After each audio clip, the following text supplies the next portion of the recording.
हाँ बेटा, तो आज का जो हमारा टॉपिक है वो है आर्टिकल 370, यानी इसके अंतर्गत जो आता है 35A।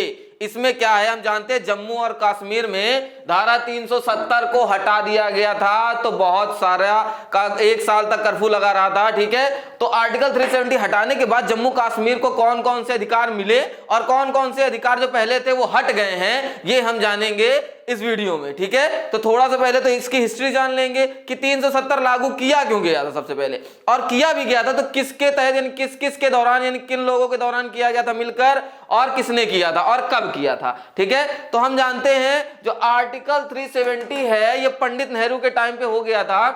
जम्मू और कश्मीर के राजा थे हरि सिंह। ठीक है, उन्होंने और पंडित नेहरू की बातचीत के दौरान ये आर्टिकल 370 का निर्माण हुआ था। हुआ क्यों था, तो जो जम्मू और कश्मीर है हम जानते हैं पाकिस्तान उस पर अपना अधिकार जमाना चाहता था और दिखाया करता था, जबकि ये हिस्सा भारत का है, भारतीयों का है, ये हम जानते हैं। ठीक है, तो ये दोनों आपस में लड़ाई झगड़े ज्यादा हुआ करते थे। इसके तहत राजा हरि सिंह ने पंडित नेहरू को बुलाकर अपनी बातचीत रखी और अपने कुछ नियम बताए कि अगर हम आपसे सम्मिलित होना चाहते हैं परंतु हमारे कुछ नियम रहेंगे जो हम देंगे आपको, ठीक है, वो आपको मानने पड़ेंगे। तो पंडित नेहरू ने सिग्नेचर करते हुए धारा 370 का निर्माण किया।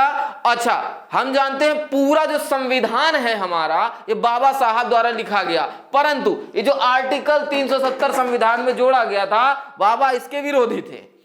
विरोधी होने के कारण पंडित नेहरू ने ये आर्टिकल 370 बनाने का अधिकार किसको दे दिया, किसको दिया, तो एन गोपाल स्वामी ने इसको 17 अक्टूबर 1949 में बनाकर लागू करवा दिया।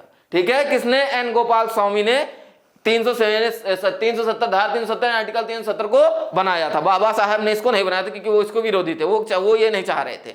ठीक है, अच्छा, तो जब जम्मू और कश्मीर से 370 धारा को हटाया गया, ठीक है, तो हटाने से पहले उस जम्मू कश्मीर में क्या क्या नियम थे ये पहले हम जान लेते हैं। ठीक है, तो सबसे पहले तो एक जान लेते हैं बात, धारा जो 370 जम्मू कश्मीर में ये जो आर्टिकल हमारे संविधान में जोड़ा गया था, इसमें जम्मू कश्मीर को एक विशेष दर्जा प्राप्त था। ठीक है, क्या था, विशेष दर्जा प्राप्त था, एक विशेष अधिकार प्राप्त था इनको। क्या क्या था, तो सबसे पहले तो क्या, जम्मू और कश्मीर के जो जम्मू और कश्मीर, उन्होंने कहा था हमें तिरंगा झंडा नहीं, हमें एक अपना देश का अलग झंडा बनाना है, तो ये भी उनको अधिकार प्राप्त था, उनके लिए अलग झंडा था। ठीक है, सेकंड पॉइंट दिख रहा है तो इसमें लिखा है दोहरी नागरिकता, उनके पास दोहरी नागरिकता भी थी। भाई जम्मू और कश्मीर एक अलग देश कहता था अपने आप को, ठीक है, तो भारत देश से भी सम्मिलित था, तो भारत की भी नागरिकता थी इसके पास और जम्मू कश्मीर की भी नागरिकता इसके पास थी, इसलिए इनको दोहरी नागरिकता प्राप्त थी।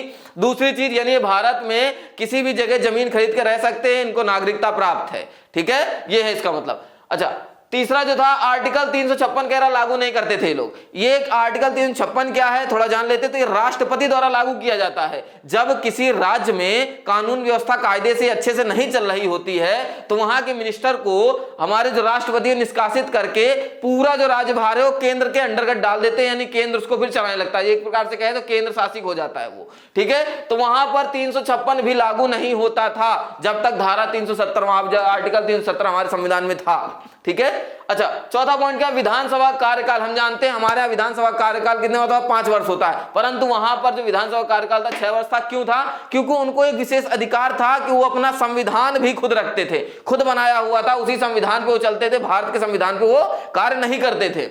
अच्छा, पांचवा जो था क्या है, आरटीआई मतलब राइट टू इंफॉर्मेशन लागू नहीं थी। इसका क्या मतलब है, भाई जो हमारी सरकार है, सरकार द्वारा लोगों तक अच्छी जो नई योजना है वो पहुंचाना और लोगों की जो मानसिकता है वो जानना, ठीक है, ये इस आरटीआई के अंतर्गत लागू होता था, जो कि उनके यहाँ लागू नहीं होता था।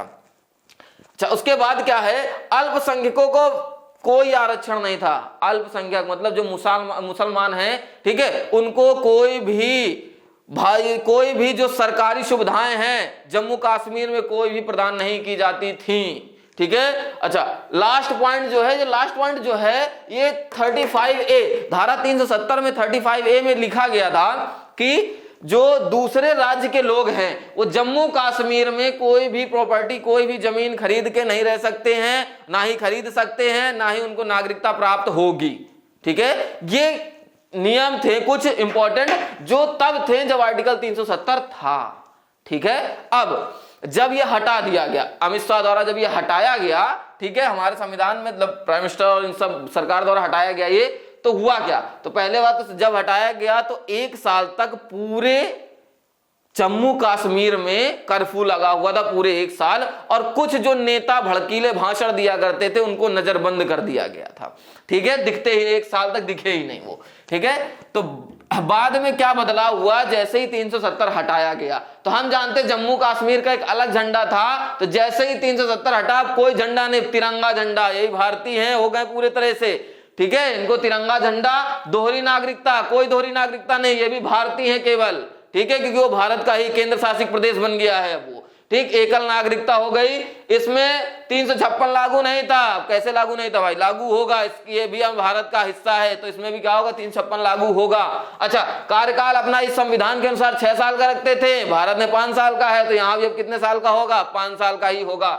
आरटीआई लागू नहीं था, कैसे यहाँ भी लागू होगा, ठीक है, भारत का संविधान पूरी तरह से लागू है तो ये भी लागू होगा। अल्पसंख्यकों को आरक्षण नहीं था, आरक्षण दिया गया, अल्पसंख्यकों को आरक्षण है।